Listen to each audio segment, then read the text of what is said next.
叫着似夢幻，一念穿越千古間，君晚把夜映長槍，恩怨情仇入心間。毛劍征途萬何載，真情何處能常伴？英雄只在於天真，回首處舊夢難散。風起雲湧天地荒，水主沉浮看命運。劍光若影，愛恨分明。深情之路願守命。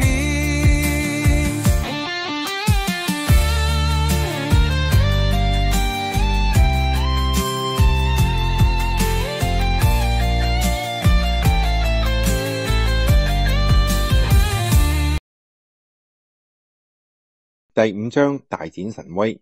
極目係延展四方、陸浪起伏嘅大草原，間中點綴住野林疏樹同埋曉而過嘅河流小溪，大自然美得使人神往。杜芳忽生感慨，嘆到諗起藝人，我亦都感到好矛盾。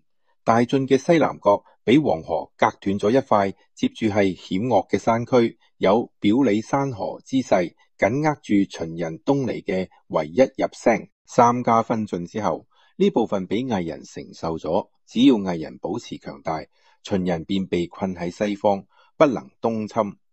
究竟我哋應希望魏國強大，定係衰沒先至好呢？項少龍問道。點解陶爺咁憎恨魏人呢？杜芳面色一沉道，魏國自魏文侯以還，便不住四出侵略，不但削弱咗我哋嘅力量，仲使秦人坐大，成心腹之患。而家嘅混亂形勢，魏人實係罪魁禍首。其次就係背信無義嘅齊人。我國聯楚韓伐秦時，佢又嚟攻打我哋，空讓秦人趁機滅掉巴蜀兩國，國土增加咗1倍有多，都係短視之徒。另一武士道，不過最蠢嘅都係楚懷王。秦人以600里嘅土地，就由得佢同齊絕交，結果孤立無援下，被秦人大敗於丹陽，斬首8萬，漢中失守，郢都西北平藩進去，致國勢大錯。後來又被秦人誘到武關活捉生擒，最後病死異地，真叫人既可憐又可笑。項少龍聽得雄心奮起，喺21世紀咁有眼前憑戰爭決定一切嘅亂世，只有喺呢度佢先至可以好好發揮所長，如魚得水。呢個時候佢越嚟越少想到回歸嘅問題啦。國人又研究咗點樣喺山頭布防之後呢，先至分頭進行負責嘅任務。項少龍領咗30幾人喺四周嘅斜坡上面設置陷阱土坑，以防敵人摸黑嚟攻。又同屠方定下緊急狀況嘅應變措施，聽得屠方不住點頭稱許。呢啲天嚟一有空，項少龍便練習劍擊同射箭，呢啲都係以前受訓嘅項目。但係當然冇好似練習射擊咁着重，所以而家先至要加勤練習。對佢呢種全面嘅職業軍人嚟講，乜嘢武器都可以使到比別人好。佢亦虛心咁向其他武士求教，更加把佢哋嘅劍術去蕪存菁，自創出天馬行空咁自由而最具殺傷力嘅劍法。雖然咁不足，但一時亦都揾唔到可求教嘅名師，只好將就算啦。到夜深佢先至回營休息。受到愛情滋潤，越發美艷更美嘅廷芳氏剛醒過嚟，要為佢換衣時，項少龍阻止道：今晚就咁樣瞓啦，我有預感賊子會喺今晚嚟劫營。廷芳氏嚇得俏面發白，戰聲道：咁點辦先好？若箭切落到馬賊手裏面，將會大受尤侮，豈非生不如死？項少龍將佢攬入懷裏，安慰道：唔使驚，有我項少龍喺度，保你安然冇事。我或者會留後抗敵，你同陶爺先到寒站，遲啲我再嚟同你會合。廷芳氏花容失色，含淚道：求老天爺可憐廷芳氏，保佑項爺。以前戰妾同乜嘢男人都覺得冇分別，但而家卻知道，若冇咗項爺，戰妾可能一日都唔願活啦。項少龍知道呢迷人嘅艷女對自己喐咗真情，心中一蕩，用舌尖利調掛喺佢臉上嘅淚珠，另一手探進佢單衣裏喺佢鬚胸上活動住。頓時諗起咗美蠶娘暗蠢唔俾佢跟嚟，實係明智之舉，否則而家怕要嚇死佢啦。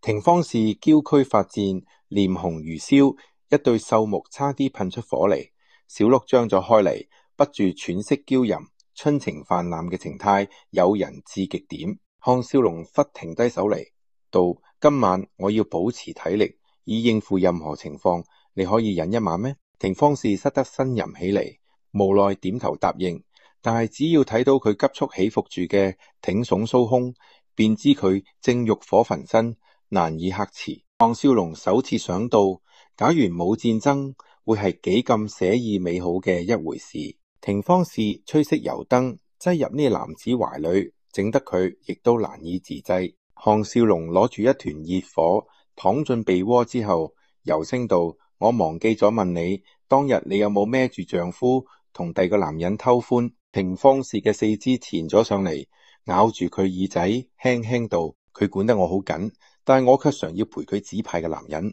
佢高興起嚟嘅時候，會任由佢嘅親人朋友玩弄我，幸而侍候其他男人，比侍候佢好多啦。項少龍心中暗嘆，呢個時代嘅女性半點地位都冇，只係男人嘅附庸。聽佢咁講啦，咁嫁咗丈夫嘅女人同妓女實在冇太大分別。諗起電影當中嘅秦始皇，佢嘅母親便係由女不位送俾佢父親二人嘅愛妾，便又覺得不足為怪啦。極度勞累之下，佢瞓咗過去，忽地扎醒過嚟，原來急促嘅足音由遠而近，廷芳氏亦嚇得醒咗過嚟。項少龍吩咐佢留喺帳裏邊，悄悄取劍出帳，迎上神色緊張嘅李善，知道不妙，忙隨佢嚟到朝東嘅山頭。屠方同埋所有武士全起嚟啦，伏喺山頭向四外望去，壯麗星空下，表面睇嚟沉寂嘅草原，宿鳥驚飛。間中仲傳嚟猛虎嘅吼叫聲，屠方面色發白道：嚟咗。項少龍精通觀察敵情之道，估出敵人仍在遠處，未成合圍之勢，提議道：屠爺不若立即帶女人逃走，將馬匹留喺呢度，由我率50個戰士阻截敵人，2日再才韓口相見。屠方亦知馬賊人數幾多，又都悍勇狠辣，心生寒意，伸手捉住佢肩頭，感激道：一切拜託你啦，定要保命到韓巢嚟見我，我屠方會為你好好照顧廷芳氏。說罷匆匆去咗。片刻之後，屠方同眾女坐上馬車，喺其他60幾名武士拱護之下，由另一邊秦武設下陷阱嘅通道走咗。項少龍等立時忙碌起嚟，加強防禦措施，又加深藏兵坑，多設灌馬索、石一類嘅嘢。3個鐘頭之後，馬賊終於嚟到，聽得山上健馬嘅嘶叫，忙把小山丘團團圍住。一時四周全係殺氣騰騰嘅馬賊，睇得眾武士心膽驅寒，因為聲勢上實在相差太遠啦。項少龍亦都係頭皮發麻，不住叫自己冷靜。倏地一陣提聲，兩隊各100幾人嘅馬賊分由東西兩方往山上衝嚟。項少龍知道對方只係試探虛實，吩咐眾人各守崗位，沉住氣，唔好輕舉妄動。兩隊馬賊開始策騎，由斜坡殺上嚟。Seth 中發出尖銳嘅呼籲，確係令聞者心寒。馬賊嚟到山坡嘅半途，分散開嚟，往上迅速衝刺。佢哋最前排嘅馬賊人仰馬翻，唔係掉進布滿朝天尖刺嘅陷坑，便係俾卷馬索弄倒咗馬兒，紛紛跌下斜坡，累得跟喺後面嘅馬賊亦橫倒直跌，連人帶馬滾咗落去。連鎖反應之下，兩隊近200人嘅馬賊傷亡過半，潰不成軍，眾武士一齊歡呼吶喊，士氣大增。項少龍心叫僥倖，知道對方只係輸喺大意輕敵，喺不及防下着咗道義，忙下令所有人移往斜坡下，藏身冇尖刺嘅深坑裏邊，架起弓箭，準備應付敵人第2輪猛攻。四周亮起咗數百個火把，照得山上山下一片血紅。只見敵陣走出一個長住一把大灰壺嘅壯漢，傲然坐喺馬背上，桌子飲道殺千刀嘅趙國鬼子。我灰壺若教你有一人留得全屍，以後再唔喺道上混啦。項少龍暗罵對方愚蠢，咁樣一講，豈非硬逼己方嘅人決死力戰咩？項少龍自恃襟力過人，朝灰狐拉滿弓射出一箭，勁箭抵達前勢道已盡，落喺灰狐馬前10米處，但已教馬賊一起識辨，誰人有此襟力。眾武士心中飲彩，卻唔敢叫出聲嚟，怕敵人發現佢哋嘅位置。號角聲中，馬賊紛紛下馬，分作兩重，由4方8面發動攻勢。第一波嘅攻勢由此盾牌長矛嘅馬賊喺火把照明之下，小心翼翼摸上斜坡，破壞項少龍設下嘅陷阱。後面則全係箭手，誤住放箭射往山上面，掩護盾矛手嘅登山行動，卻不知項少龍早藏到斜坡中間嘅避箭坑裏邊。呢個時候，眾武士都對項少龍嘅料敵機先大感折服，信心大增。項少龍約略估計，對方而家尚能作戰嘅人仍然近700人，就算能夠把而家攻嚟嘅400幾人全部解決，對方人數仍然遠勝己方，何況根本冇可能盡殲現時攻嚟嘅敵人，加上己方必有傷亡，心中一動，吩咐身旁嘅李善道，陣間攻防戰開始時，立即帶10個人到馬欄去，當聽到3長3短嘅號角聲，即刻破欄放馬，趕佢哋由東南面衝落山去。嗰時我哋便由西路逃生。李善連忙答應，自去揾合作嘅伙伴。呢個時候，第一批馬賊登至山腰，緩緩逼來，氣氛緊張。灰狐則同埋300名手下策馬喺東方布陣，摩拳擦掌，隨時準備衝上嚟大開殺戒。呢種場面，項少龍仍然係首次遇上，心臟不爭氣咁狂跳咗幾下之後，下令道：放滾石。10多堆藏喺草叢矮樹之後嘅樹幹石頭被扯去咗孔目，波浪咁朝下滾去，打得對方盾爛人翻。項少龍高飲放箭，藏喺坑內嘅武士紛紛現身，勁箭搶雨咁往下灑去。敵人正亂成一片，咁有反抗能力，紛紛中箭滾下斜坡，又傷亡咗200幾人。眾武士軍心大振，高呼喝彩。灰狐氣得暴跳如雷，撤去傷病之兵，立即組織第3輪攻勢。項少龍觀察對方移動嘅形勢，知道係將主力擺喺東面嘅山坡，嗰處亦比較冇咁陡峭，暗叫天助我亦，下令眾武士逐一撤回山上。人數少，亦都有人數少嘅好處，使敵人難以察覺佢哋嘅移動。待佢哋全體退到山上邊時候，項少龍教佢哋牽嚟坐騎，講出咗自己嘅計劃。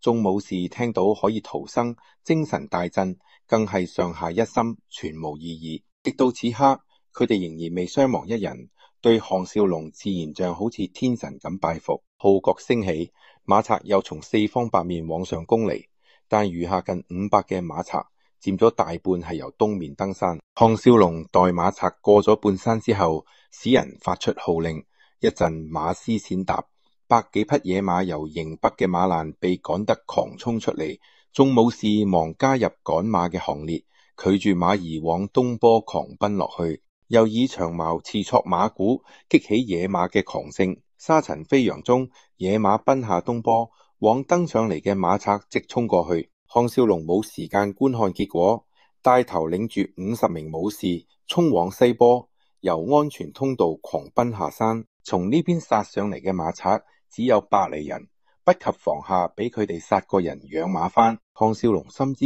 呢一着必帶出敵人料外，灰狐並唔知道全部女人均被運走，咁想得到突圍嘅只有51名騎士呢。東坡固係亂成一團，但係其餘2波嘅馬賊紛紛來援，一時殺聲震天。項少龍喺軍隊裏邊雖習過騎術，始終不及呢啲由少便喺馬背上長大嘅馬賊同埋武士官俠熟。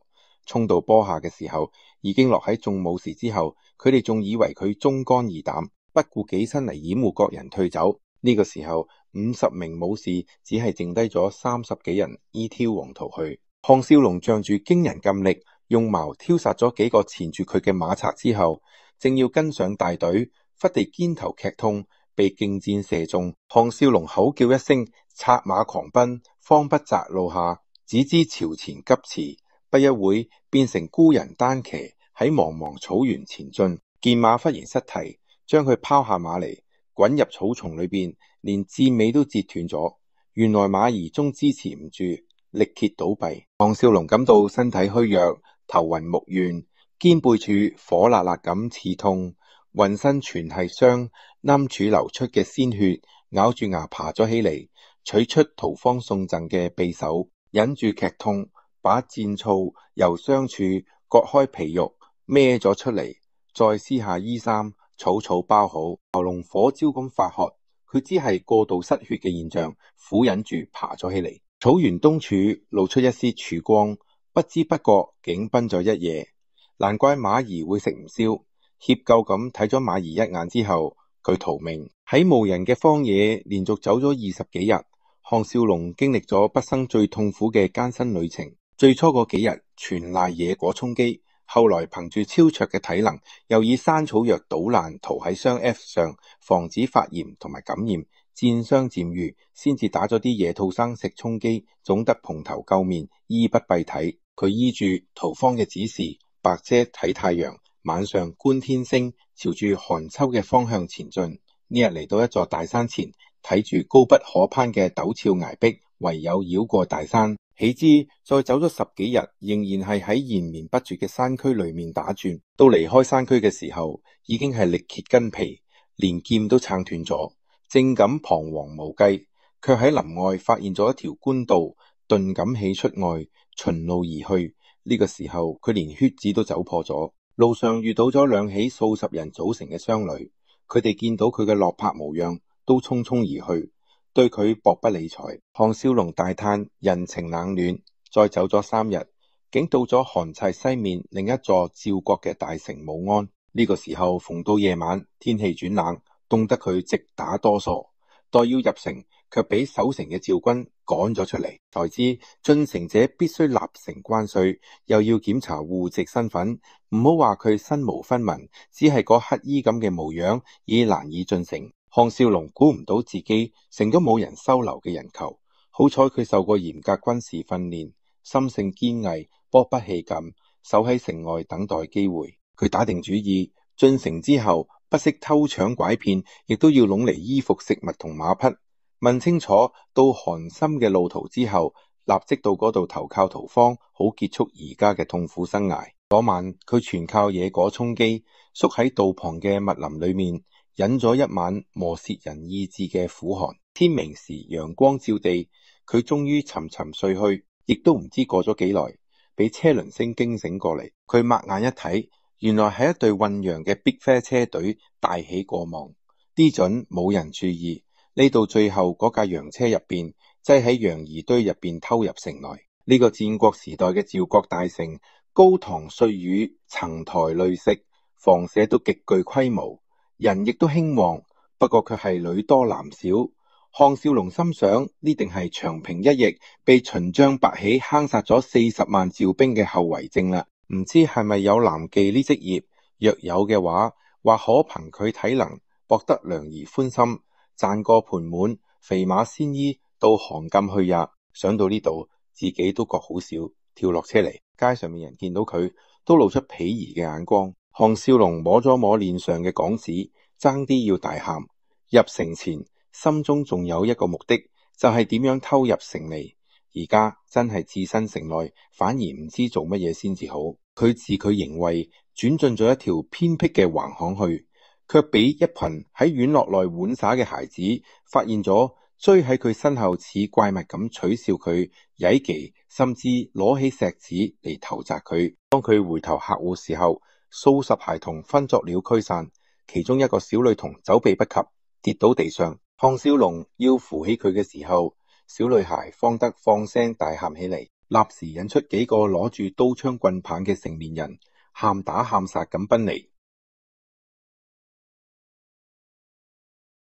6章墨家巨子。項少龍既唔想動粗，唯有拼命逃走，最後嚟到一座破落偏僻嘅土地廟處，頹然走咗入去。呢度一個盤膝坐住，點算呢？不若回桑林村去揾尾蠶糧，就種老山谷好啦。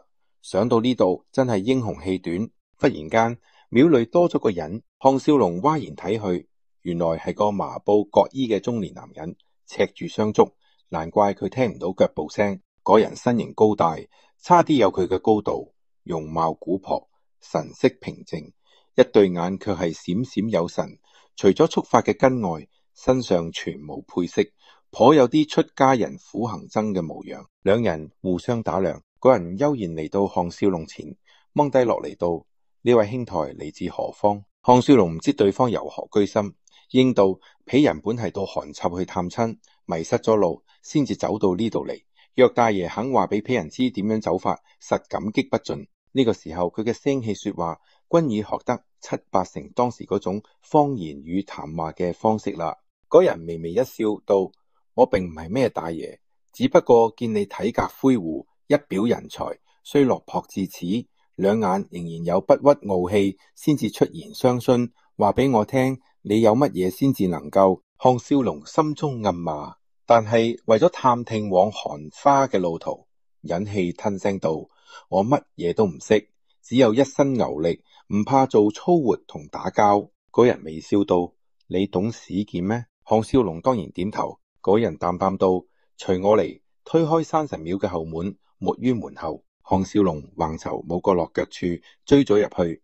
裏邊別有洞天，係個荒蕪咗嘅後院，四周圍住高牆，中間仲有個乾涸咗嘅小池，另一端係間小石屋。嗰人揸住一對木劍由屋內走出嚟，拋咗一把俾項少龍。項少龍接劍嚇咗一跳，竟比以前嗰把劍重咗幾倍，木體黝黑，不知係乜嘢木製成嘅。嗰人睇出佢嘅阿意道，呢個係千年花流木製成嘅重劍，好供我兩劍睇睇。項少龍攞劍舞咗兩下，搖頭道：不，我驚傷咗你。嗰人眼中射出讚賞之色，笑道：假若你嘅劍能碰到本人嘅衣服，我立即奉上到韓就去嘅地勢長途兼盤穿衣服。項少龍聞言一愕，暗忖啲人比佢更要自負，哈哈笑道：咁我就唔客氣啦。縮地標前，到咗嗰人5步許處，使咗個假身，先往左方一晃，先至往右移，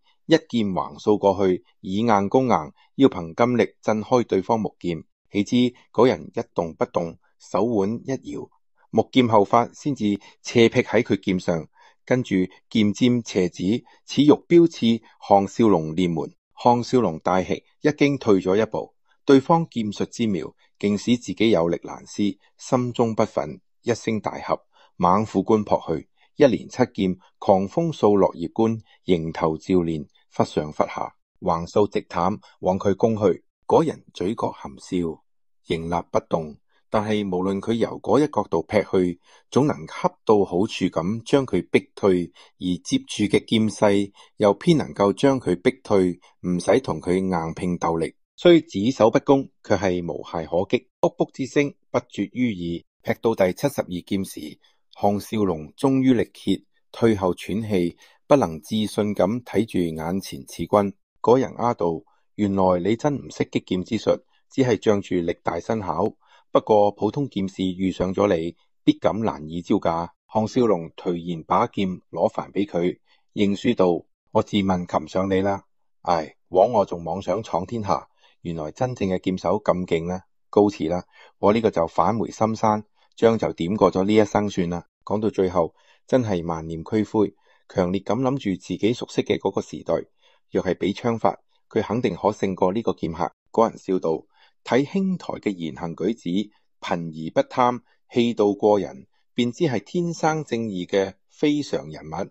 嚟，洗個涼，換個乾淨嘅衣服，由我煮菜做飯，大家好好傾一談。食咗2碗飯入肚之後，項少龍精神大振。嗰人睇住掛去攞紙，理好頭髮，換上粗布麻衣嘅項少龍，好似脫胎換骨咁，變咗另一個人，眼中不住閃過欣賞神色。悠然道：剛才兄台話要闖一番事業，唔知呢個事業指嘅係乜嘢呢？項少龍呆咗半晌，有啲尷尬咁道：我其實並唔係幾清楚，只係見步行步。而家我有咗衫，便想攞懷中匕首去換一啲錢，最好能買一匹馬，將我載到韓侵去。嗰人皺眉道：大丈夫立身處世，豈能冇目標同埋理想？創造時勢嘅人才算真豪傑役。項少龍不服道：咁你又有咩理想？嗰人從容一笑道：好簡單，就係要消除天下之大害，實現天下之大利。項少龍失笑道：呢兩句話幾咁籠統，乜嘢先至係天大嘅大利同大害呢？嗰人唔以為，淡然道：天下嘅大害，莫如弱肉強食，強者侵略弱者，大國侵略小國，智者壓迫愚者。而呢一切禍患嘅根由，係由於人與人間彼此不相愛，若能兼相愛，交相利，便可以均分財富，再冇執怨恨爭奪，實現咗天下之大利。項少龍失聲道：原來你係墨家嘅信徒。嗰人愕然道：乜嘢墨家？項少龍興奮感道：你嘅祖師爺係咪就係墨翟？佢創嘅學說非常有名，同其他嘅儒道法三家四足並立，永存不衰呢。嗰人聽得一頭霧水，但佢既講得出墨翟之名，顯非胡扯，點頭道：墨翟確係我哋嘅首任巨子。你真係由鄉間嚟嘅人咩？項少龍奇道：乜嘢係巨子？我都唔知道呢個事。嗰人想咗一陣，道：依巨子係墨者行會嘅領袖，當初建立嗰陣係希望以武止武，但係只替人手不替人工。可惜今日嘅行會已大大變質，分裂成三個組織，以地方分支叫齊墨、可墨同趙墨。本人係上任巨子孟姓嘅傳徒，今次出山就係希望將呢三個行會統一，再次為理想奮鬥。項少龍沉聲道：咁秘密嘅事，你點解要話俾我聽呢？嗰人嘆咗一霎氣道：我因身懷巨子令，本以為重振行會乃易如反掌嘅事，豈知道韓抗揾到嗰處趙墨嘅領袖時，竟俾對方派人追殺，先至逃咗嚟呢度。深感勢孤力弱，必須召集徒眾，先有望一統三墨。好似你呢種人才品格，我點肯輕輕放過？項少龍手頻搖道：呢個唔得，我絕不會為咁虛無縹緲、永遠冇希達成嘅理想拋頭齁灑而脫。唉，信我吧，墨家嘅理想根本唔會成功。平均咗財富之後，反會培養出好多人嚟，只有競爭先會有進步。嗰人聽得渾身一震，閉上雙目，深思起嚟。項少龍低聲求道：不若話俾我聽，點樣到韓侵去吧？呢個贈衣贈食之恩，我項少龍永不會忘記。嗰人倏地張開眼嚟，神光電射，微笑道：世上豈有不勞而獲嘅事？同我學劍吧。當有一日你能攻破我手上木劍嘅時候，我便同你一同到韓差去。係大丈夫嘅就應承我嘅請求，否則你即管能夠韓告，遇到真正劍手嘅時候，亦係難逃一死。項少龍一想，亦都係道理，猶疑道：你唔會再逼我入你嘅咩行會吧？嗰人笑道：不但唔會逼你入會，連拜師都省咗。我哋只係朋友，平輩論交。我嘅名叫元忠，歡喜就喚我作元兄好啦。於是項少龍就喺呢土地廟住咗落嚟，每日屋前起嚟同元忠練劍，又同佢談論攻防之道。佢進步之速，連元忠亦都要大為嘆服，稱讚不已。1個月之後，佢嘅做毛利便能夠同元忠有手有攻。元忠每日都嚟廟外出，留低迷上劍道嘅項少龍如痴如醉咁練習。到黃昏時，元忠先會帶住食物翻嚟。3個月就係喺呢種情況下匆匆度過咗。呢日元忠入黑之後先至歸來，神情凝重，把佢召入石室內，皺眉苦思咗一陣，先至道：佢哋追嚟咗。項少龍已經同佢建立咗亦師亦友嘅深刻感情，聞言關切道：邊個追來咗？元忠嘆道啦：係趙墨嘅嚴平，我傷咗佢哋18人之後，先至能夠脫身歸來。佢想要嘅係我身上嘅巨子令，有咗佢嚴平，便可名正言順當上巨子啦。頓咗頓，搖頭苦笑道：真係諷刺，就喺我哋行會裏已經做唔到兼愛，仲講乜嘢理想？項少龍亦都唔知點樣安慰佢先至好。元忠由懷內掏出一方黃銅，上面只有一個墨字，就好似個大方印，遞俾項少龍道：你攞咗呢牌，立即逃往韓插，我為你畫咗地圖。呢啲日子嚟，近憑雙手為你賺夠了路費，快走啦！項少龍既唔想動粗，唯有拼命逃走。最後嚟到一座破落偏僻嘅土地廟處，頹然走咗入去呢度一個盤室坐住，點算呢？不若回桑林村去揾美蠶娘，就種老山谷好啦。想到呢度真係英雄氣短。忽然間廟裏面多咗個人，項少龍嘩然睇去，原來係個麻布割衣嘅中年男人，赤住雙足，難怪佢聽唔到腳步聲。嗰人身形高大，差啲有佢嘅高度，容貌古樸，神色平靜，一對眼卻係閃閃有神。除咗束髮嘅根外，身上全無配飾，頗有啲出家人苦行僧嘅模樣。兩人互相打量，嗰人悠然嚟到項少龍前，孖落嚟道：呢位兄台嚟自何方？項少龍唔知對方有咩居心，應道：鄙人本係到韓莊去探親，迷失咗路，先至走到呢度嚟。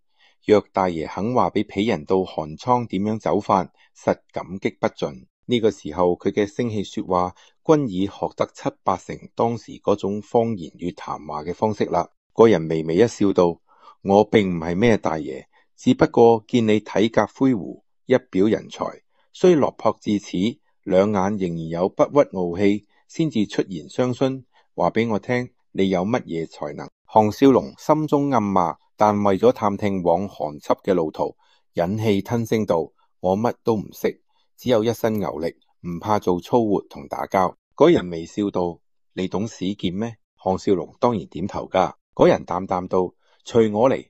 推開山神廟嘅後門，冇於門後。項少龍橫瞅冇個落腳處，追咗入去。裏面別有洞天，係個荒蕪咗嘅後院，四周圍住高牆，中間仲有個乾涸咗嘅小池，另一端係間小石屋。嗰人拿住一對木劍，由屋度邊走出嚟，拋咗一把俾項少龍。項少龍接劍嚇咗一跳，竟比以前嗰把劍重咗幾倍，木體黝黑，唔知係乜嘢木製成嘅。嗰人睇出佢嘅訝異道：呢個係千年花柳木製成嘅重劍，好，供我兩劍睇下。項少龍攞劍舞咗兩下，搖頭道：不，我驚傷咗你。嗰人眼中射出讚賞之色，笑道：假若你嘅劍能掂到本人嘅衫，我立即奉上到韓集去嘅地勢長袍兼盤穿衣服。項少龍聞言一愕，暗忖呢人比佢更要自負，哈哈笑道：咁我就唔客氣啦。縮地標前，到咗嗰人5步許處，使咗個假身，先往左方一晃，先至往右移，一劍橫掃過去，以硬攻硬，要憑巨力震開對方木劍。豈知嗰人一動不動，手腕一搖，木劍後發，先至斜劈喺佢劍上，跟住劍尖斜指，似欲標刺項少龍臉門。項少龍大吃一驚，退咗一步。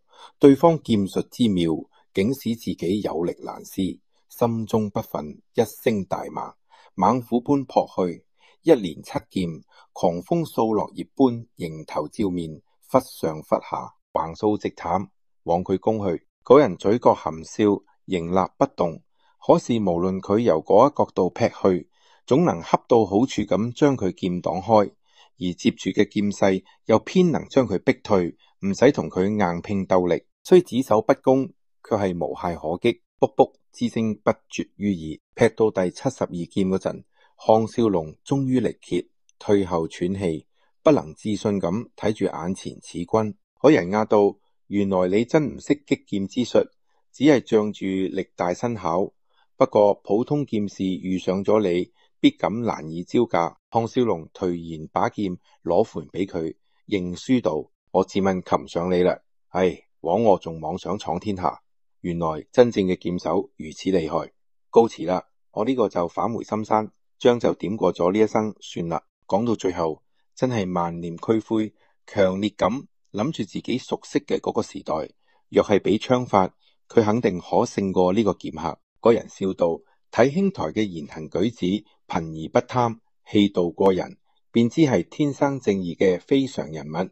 嚟洗個涼，換個乾淨嘅衣服，由我煮菜做飯，大家好好傾一談。食咗2碗飯入肚之後，項少龍精神大振。嗰人睇住刮去窮子，理好頭髮，換上粗布麻衣嘅項少龍，好似脫胎換骨咁變咗另一個人，眼中不住閃過欣賞神色，悠然道：剛才兄台話要闖一番事業，唔知呢個事業指嘅係咩呢？項少龍改咗半影，有啲尷尬咁道：我其實並唔太清楚，只係見步行步。而家我有咗衫，便想攞懷中匕首去換一啲錢，最好能夠買一匹馬，把我載到韓州去。嗰人皺眉道：大丈夫立身處世，豈能冇目標同理想？創造時勢嘅人才算真豪傑嘢。項少龍不服道：咁你又有咩理想？嗰人從容一笑道：好簡單，就係要消除天下之大害，實現天下之大利。項少龍失笑道：呢兩句話幾咁籠統，乜嘢先至係天大嘅大利同大害呢？嗰人不以為，淡然道：天下嘅大害，莫如弱肉強食，強者侵略弱者，大國侵略小國，智者壓迫愚者。而呢一切禍患嘅根由，係由於人與人間彼此不相愛。若能兼相愛，交相利，便可以均分財富，再冇執怨恨爭奪，實現咗天下之大利。項少龍失聲道：原來你係墨家嘅信徒。嗰人愕然道：乜嘢墨家？項少龍興奮地道：你嘅祖師爺係咪就係墨翟？佢創嘅學說非常有名，同其他嘅儒道法三家四足並立，永存不衰呢。嗰人聽得一頭霧水，但係佢講得出墨翟之名，顯非胡扯，點頭道：墨翟確係我哋嘅首任巨子。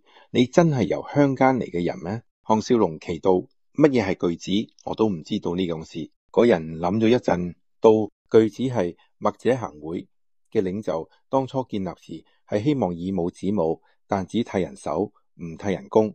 可惜今日嘅行會已經大大變質，分裂成三個組織，以地方分支叫齊墨、楚墨同趙墨。本人係上任巨子孟姓嘅傳徒，今次出山就係希望將呢三個行會統一，再次為理想奮鬥。項少龍沉聲道：咁秘密嘅事，你點解要話俾我聽？嗰人嘆咗一集氣道：我因身懷巨子令，本以為重振行會乃易如反掌嘅事，豈知道韓疇揾到嗰處趙墨嘅領袖時，竟俾對方派人追殺，先至逃咗嚟呢度。深感勢孤力弱，必須召集徒眾，先至有望一統三墨。好似你呢種人才品格，我點肯輕輕放過？項少龍手手頻搖道：呢個唔得，我絕不會為咁虛無縹緲、永遠冇希達成嘅理想拋頭鐮灑熱血。唉，信我啦，墨家嘅理想根本唔會成功。平均咗財富之後，反會培養出好多人嚟，只有競爭先至會有進步。嗰人聽得渾身一震，閉上雙目，深思起嚟。項少龍低聲求道：不若話俾我聽，點到韓寇去吧。呢個贈衣贈食之恩，我項少龍永唔會忘記。嗰人肅咁張開眼嚟，神光電射，微笑道：世上豈有不勞而獲嘅事，同我學劍吧。當有一日你能攻破我手上木劍時，我便同你一同到韓站去。係大丈夫嘅就答應我嘅請求，否則你即管能到韓俠遇到真正劍手嘅時候，亦係難逃一死。